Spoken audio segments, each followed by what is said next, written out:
Why are food stamps called stamps? The Supplemental Nutrition Assistance Program here in the United States, SNAP, is you get a card, like a preloaded debit card kind of a thing. That way, the bureaucrats can keep track of whether you used up all your worth as a person this month or whatever. But they're not stamps. So what does that mean? Well, I found the answer dating back to World War II, probably World War One, but my answer came from a little piece of family ephemera that's been passed down since World War II. This was my great grandmother Armintha Kaiser's a war ration book from World War II. This is 1942.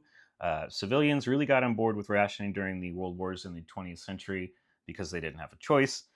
It was total war.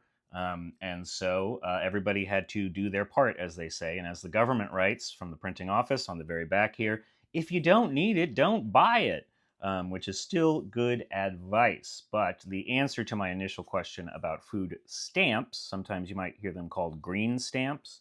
It's not a clerk with an ink stamp making sure you've done your customer loyalty program. It is, in fact, little stamps, just like in this ration book. These are blue. Green stamps are green, or they were. Those were food stamps. These are also for food, but the different kinds kind of depends. You see different demarcations and amounts: grain, sugar, meat, that kind of thing, fat, butter. Yeah, the reason it's like this in this stamp book, well, there was a black market. People would loosen these books, they would get the stamps out of them. And if you weren't going to use your rations, why wouldn't you just give them to someone else so they could have more?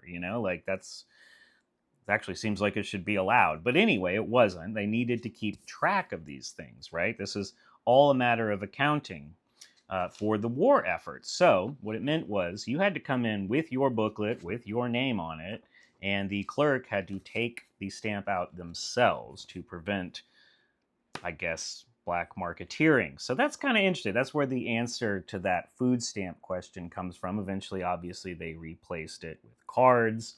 But yeah, I think that's fascinating. It's kind of cool to connect something like that to this weird point in history that we all know about and are maybe interested about in World War II. Speaking of World War II,